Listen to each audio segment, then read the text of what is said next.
Hey folks, it's Matt once again, and I've decided, yeah, I wanted to do a marathon of reviews on the movies of Kevin Smith.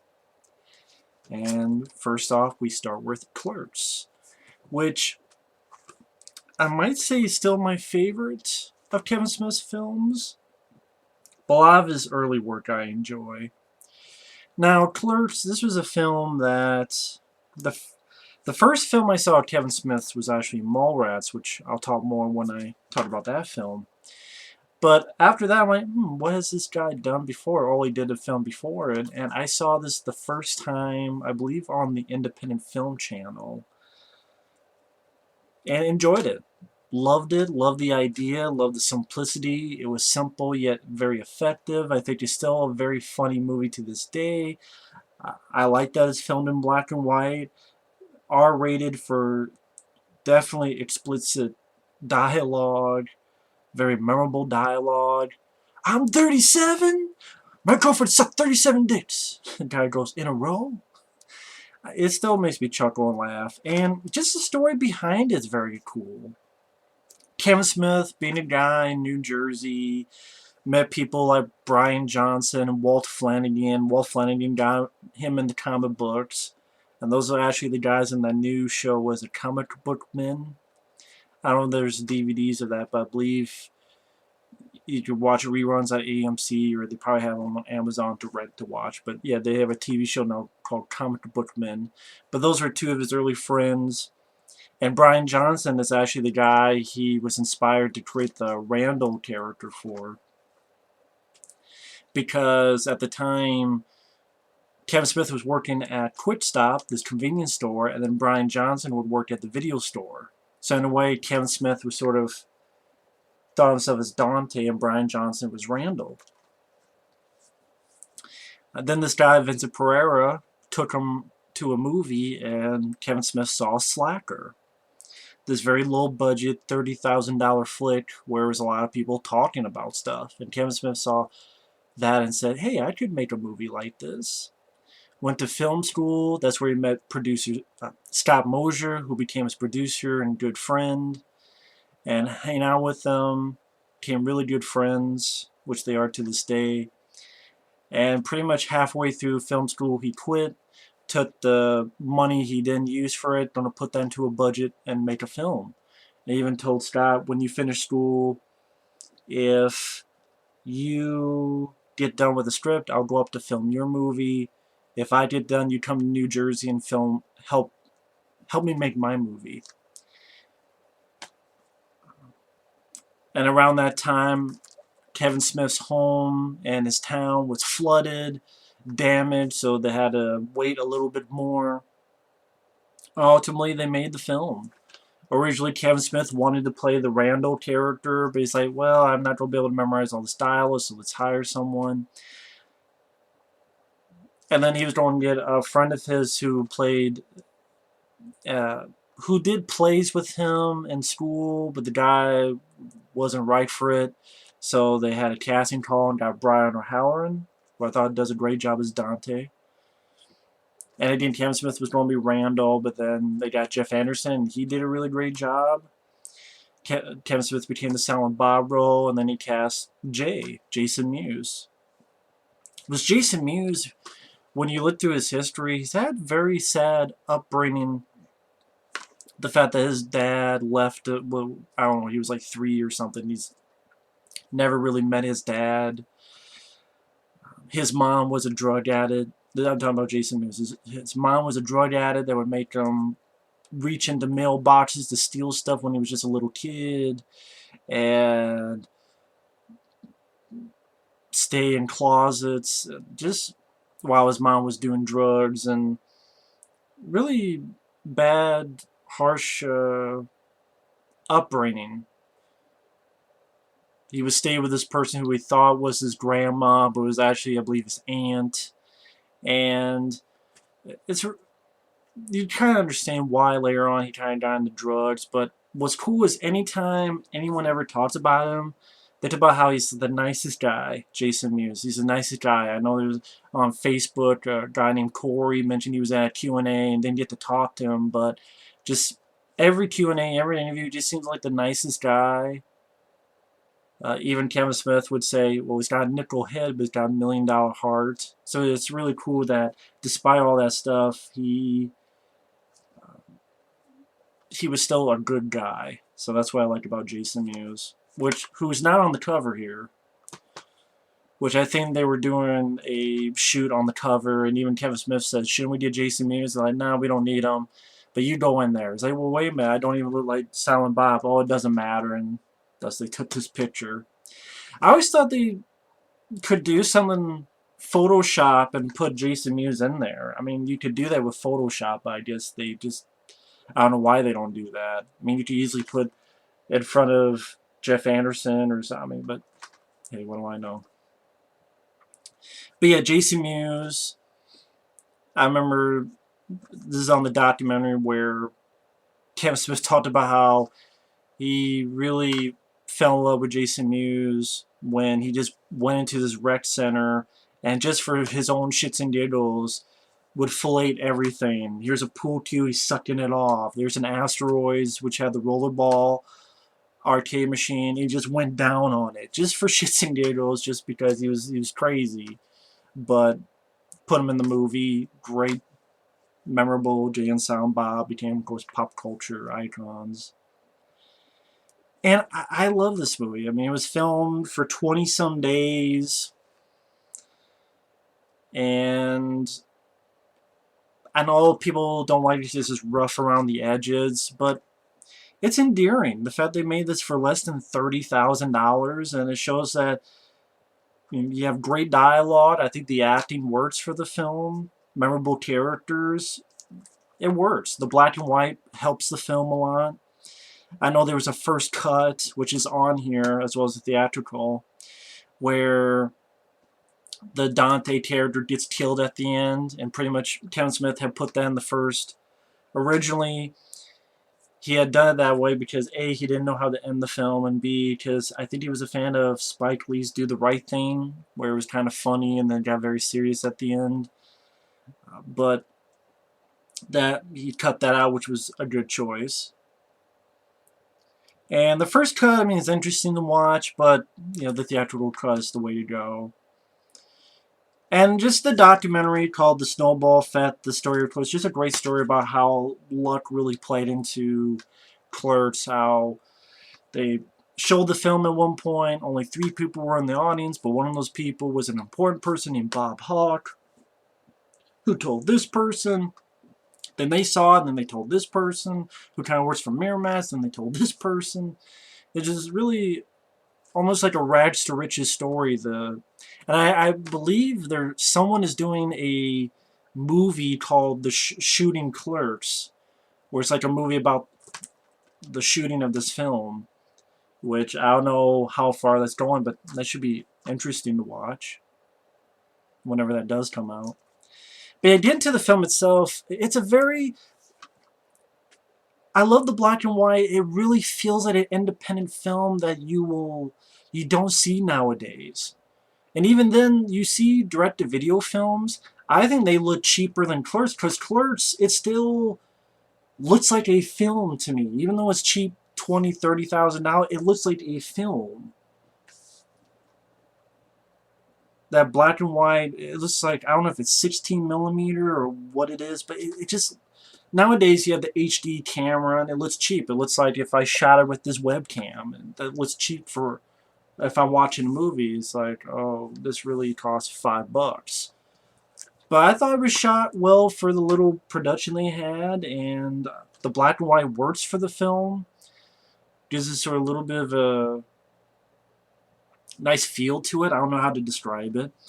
And the dialogue is great. It's funny. And I love the simple day in the life of a clerk. And I've worked at a video store, I've worked at Target, so I know how it goes with customers and such, so even more so, it's relatable to me. But even if you've never worked, it's just very funny dialogue. I mean, you have the character of Dante, wakes up, goes into work, the soundtrack is great, Soul Asylum. I can't even tell. I can't remember the rest of the words, but Even the beat. Da da da da da da da da da da da da. Da da da da da da da na na na. Yeah, again, I forgot the words to the fucking song, but love that song. You have one like Chewbacca, like a Wookiee. Just like weird, memorable songs. Definitely my favorite on this soundtrack is the Soul Asylum, Can't Even Tell. Which, nicely enough, he would use Soul Asylum again in Clerks 2. Which I do think is a great, worthy sequel to this. But Dante goes in, Brown Allen goes into word, there's gum on the locks, which they put in there because they had to put the shutters down because they have to film at night, so they won't have the daytime in. So yeah, work in the script. You're having to make a sign, I assure you we're open, with the shoe polish. I will say the one scene that doesn't work, isn't the most interesting, is this guy who's talking about, you need to stop smoking, and you need to stop smoking, and you find out he's actually a representative of this gum named Chuli's Gum. It's not awful, it's not terrible, it's fine, but of all the scenes, that's the weakest one, because I can't think of many. There's a couple little chuckles, like some random people's like, suck my big fat pole. What was it he said? Like, yeah, he knows what he's smelling. It's like some offhand remarks that some of the customers are making.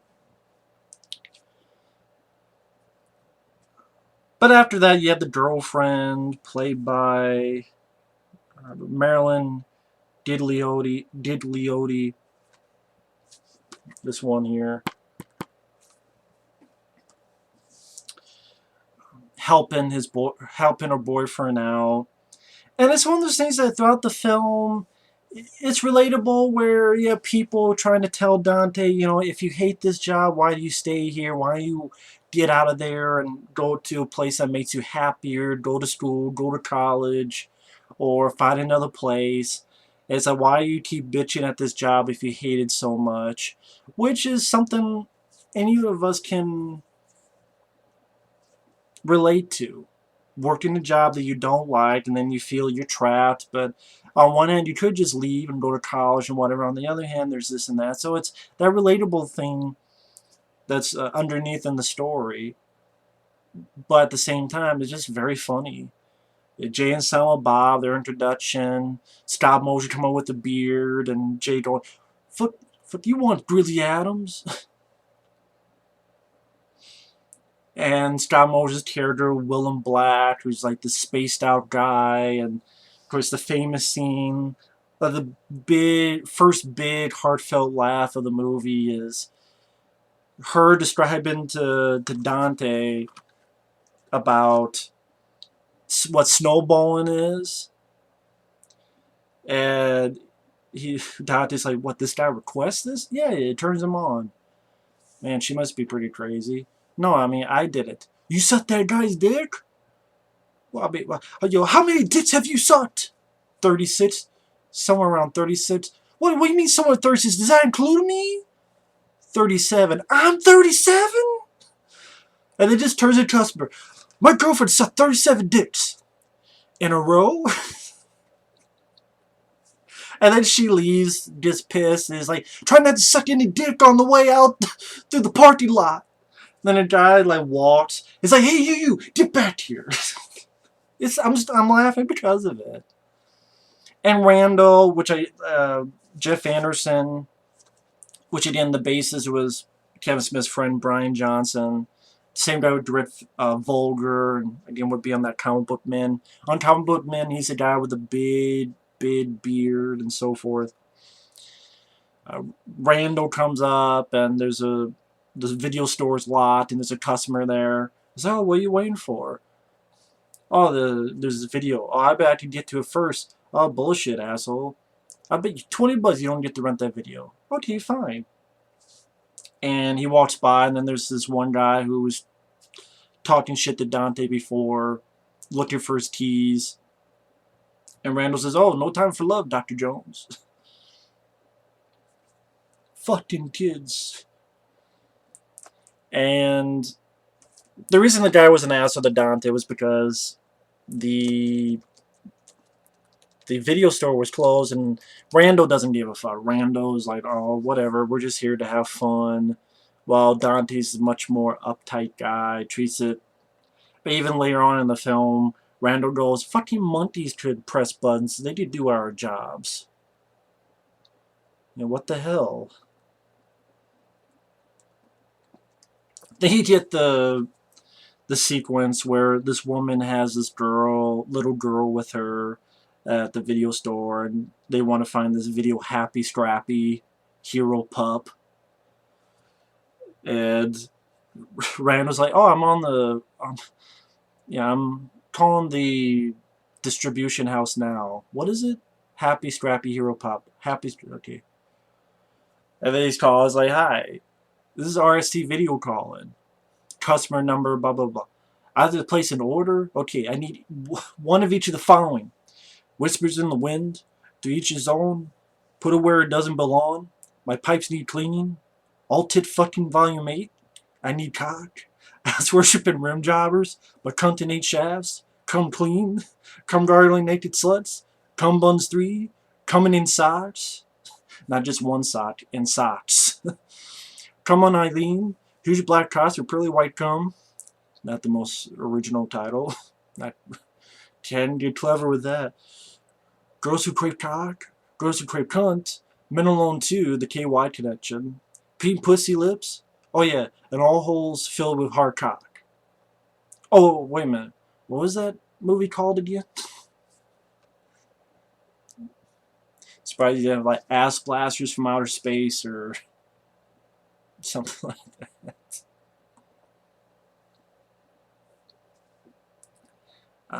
Yeah, it still makes me laugh. I think at one time this was going to get NC-17 just for the language, but they were able to fight that off.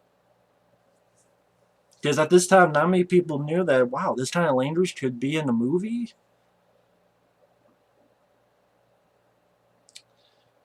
And then you go back to Jay and Silent Bob, and you have this guy with the berserker. What was his like? Jay's like, "Oh yeah, come on, let him say Olaf. Olaf, say it, girl likey." And this one girl comes up, is like, "Whoa, what, do I look like his fucking biographer? Come on, Olaf, you'll sing. Would you like some 18-5 berserker? Would you like to suck my cock, berserker? Would you like some making fuck, berserker?" Did he just say making fuck? And like, the guy scenes later, and stop motion's like, "That's beautiful, man." I just remember so much stuff. Of course, the Star Wars speech with the contractors. Jeff Anderson likes Return of the Jedi better, and Dante likes Empire Strikes Back better. Apparently that was based on a conversation Kevin Smith had, I think, with Scott Mosier. And about how, well, something never set right with me, Return of the Jedi. They blew up the Death Star, but it wasn't finished. What, you think stormtroopers don't know how to build that? They would have needed some independent contractors. I mean, if you probably know the speech, and if you don't, you can find it on YouTube. Go watch the film. It's a very fun speech, fun dialogue. There's one girl who comes into the video store, Randall, who is an asshole in the movie. Let's face it, he is an asshole, not paying attention. And Randall's like, "Well, I don't like your ruse. You're trying to confuse me. You're trying to mess with me." And of course she goes, "Screw you," and runs out. And Jeff Anderson says, "You can't rent here anymore." And Jay's like, "Yeah!"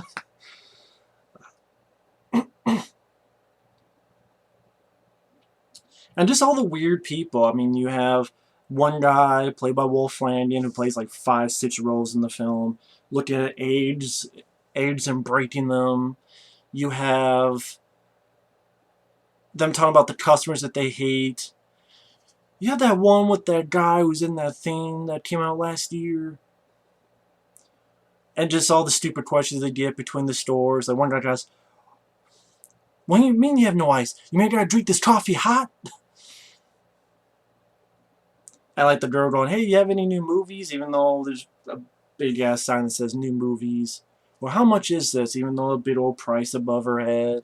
And you do get those stupid questions. That does happen from time to time. I can attest to that. Like people don't use their common sense. You have the scene where they play hockey because Dante wasn't supposed to be there. That's the thing he says. I'm not even supposed to be here today because he had to come in. Well, he didn't have to come in. He said yes. He's supposed to have a hockey game. The guy doesn't get there. And he's like, well, fuck it. I'm going to play hockey. They play on the roof. Scott Moser playing a different character. He's like, get your ass down here and open the fucking store. You look, you can't even pass. I'll pass you over your ass. Game gets halted because the ball gets hit and they only had one ball.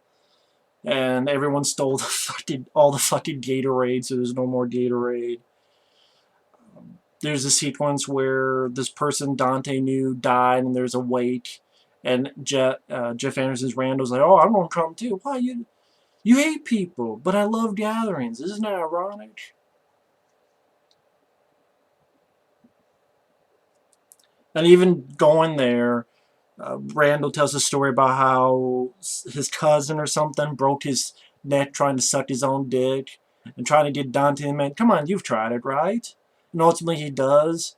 And Randall goes, I've never tried it. Fucking pervert. Just Randall, the ultimate shit giver. It is very funny dialogue. Around the store, they go in and then they come out and there's dialogue about her fucking body fell out. I was just leaning against it. And there is a lost scene in between that shows inside the funeral, but it's like animated for this that you can watch by itself. Or you can watch as part of the movie. Just up to you.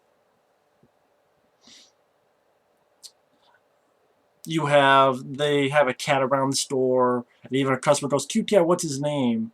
And Randall goes, "Annoying customer." And just a very funny delivery. There was another guy played by Wolf Flanagan, and he says, "Fucking dickhead."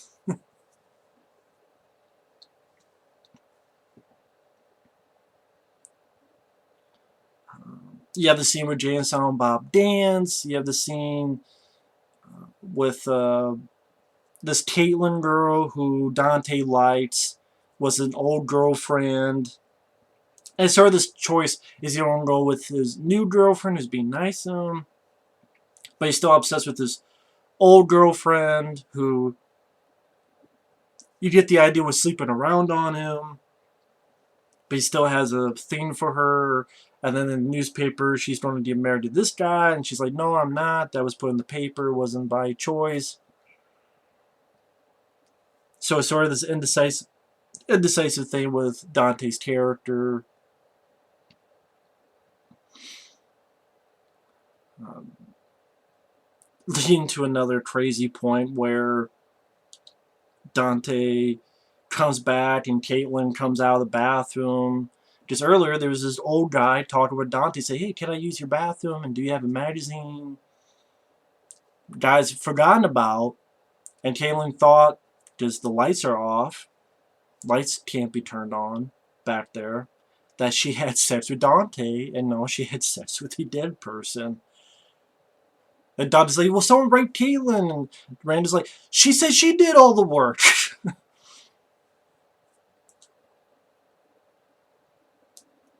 Then they take that girl who's like petrified out, and they put her in the fucking ambulance with the dead guy and the Willem Black Scott Mosier space out guy who just walks in to the ambulance and just sits down.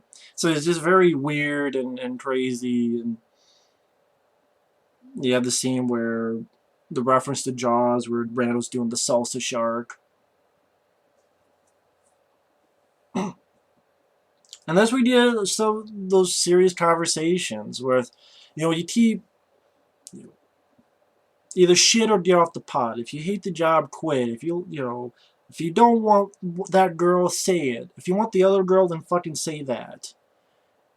And then he tries to help out, but then as Randall's trying to help out, Jay and Silent Bob come back.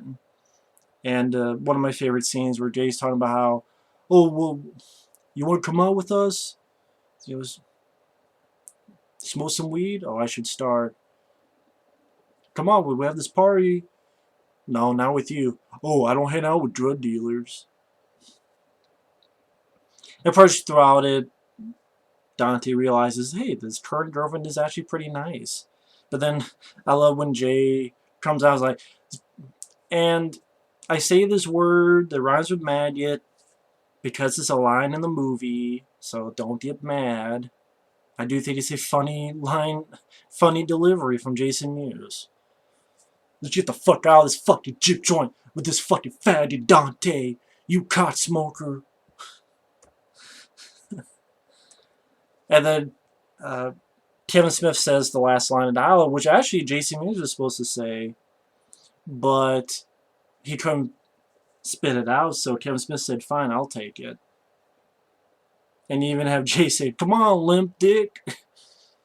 And that's when Dante realizes, hey, my current girlfriend is the best for me. But at the same time, Randall is thinking he's helping Dante out because he won't do anything, tells the girlfriend, yeah, he doesn't want you, he wants his ex. Then his current girlfriend gets pissed and dumps Dante, and then Dante and Randall get a little fight. And then Randall pretty much says, what, you try and go with one, but then you try and go with the other, and you know what the fuck you want. And then they close the store, they clean it up, they close it, and ends perfectly. You're closed, and before that, Dante's like, hey, come on, do that little walk. Here comes Randall. He's a berserker. Which actually, I believe, is the Wrangler song. There was a Wrangler song at the time, but they couldn't use it for the rights. It ends with the Soul Asylum that you heard at the beginning of the film. I know people are like, well, all you do is tell in the movie, because am I really going to go on the artsy specifics?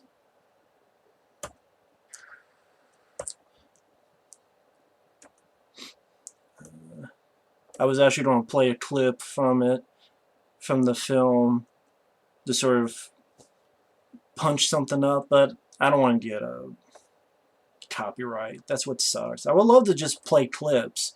That's the thing with YouTube. I would gladly just play clips. I'll get rid of that clip. Because I'm like, oh, fuck it, I'll go with it and play clips, but just the way copyright is. It's like some people get away with it, and then you just, that paranoia of, well, if I do this, will I get... Sorry, that's not what this review's about, but just, that's the annoying thing about reviewing stuff, is that you want to just go full force and use clips and lines of dialogue, but, some people get the pass, some people get the shaft. And usually I get the shaft when it comes to that stuff. It's just how it's happened plenty of times. But anyway, getting back to the review. What's nice is it kind of reminds me... Actually, I saw this well before that film. But you know how movies like After Hours, that kind of stuff, they do that, where it's about a guy and one night with a crazy group of characters. Sort of the same thing. Done in black and white, set at a convenience store. And it's just... I love that idea. I love the idea of a movie taking place at one location.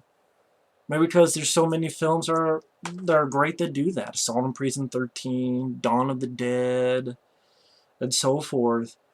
That Clerks is like, yeah, why not a convenience store? That's a great place. It's a place a lot of us have been to, a lot of us can relate to, a lot of us have been in, and we can see in our everyday lives. Just walk out, you'll find a convenience store somewhere, some way. Probably 5 minutes away from you. And these characters that are fun to watch and hang out. And yeah, one guy indecisive about his life. We've all been through that. Some of us are still going through that. so you can understand Dante. And then Randall, which, yeah, he goes overboard, it is a dick, but at the same time, there's that part of you that, like, you know what, there are people who do bother me. Imagine if I could just go full force and just say it without any stop signs. Just go forward, kind of like what Randall does. And they're a good team. They have a good balance, have good chemistry with each other. I think Brian O'Halloran and Jeff Anderson work well together. Jason Mewes, definitely a fan of his, especially in the Jay and Silent Bob movies. The soundtrack fits the film very well. A lot of great memorable bits of dialogue. Film is not that long. It's what, 92 minutes. Goes at a good pace, never boring. I never got bored with it. I like the Thailand. Just because they serve you doesn't mean they like you. To me, it's an idea that you look at and you go, man, how come no one ever tried to do this already? And then you watch it, you go, that's kind of genius. It's simple yet extremely effective is the best way to describe Clerks. Mallrats was the first one I saw, then I saw Clerks, and that made me go watch Chasing Amy, Dogma, Jay and Silent Bob Strike Back, and I definitely feel that and Clerks 2, the View Askew films are Kevin Smith's best films because these are the films most personal to him. They are. I mean, what's funny is that Kevin Smith did his universe before Marvel Universe. I mean, granted, he's a big comic book fan, and that's why, but if you think about it, there's a lot of movies where Jay and Silent Bob will return in Dogma, or will return in these View Askew movies. That's what Marvel does. Spider-Man will return. Captain America will return in. Or Iron Man will return in. And even when you get to Jay and Silent Bob Strike Back, you got references to Chasing Amy, and references to Dogma, references to kind of like what you would see in, say, Captain America Civil War. Well, there's Ant-Man, and that was from the Ant-Man movie, and then there's that.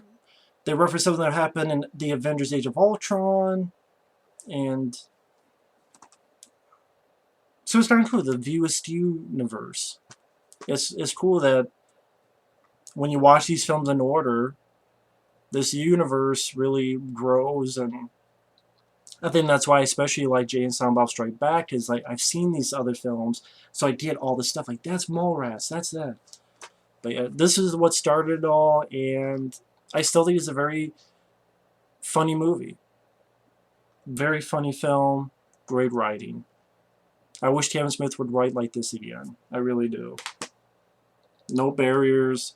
And that's funny is when you look at Kevin Smith's old interviews, old commentaries, he's much more soft-spoken.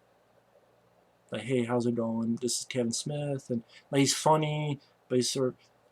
Nowadays, he's much more boastful, or much more grandiose, or much more big. So I don't know, so maybe that's why. But either way, love this film. Still my favorite because it seems it's the most pure Kevin Smith. It's the most pure one. Just really just down and dirty, grungy, independent, black and white. Like, synonymous with independent filmmaking. Just really feel that throughout it. It's rough edges and all. And that helps. Either way, thanks for watching, take care, and next time I will talk about my introduction to Kevin Smith, which is Mallrats. See you later.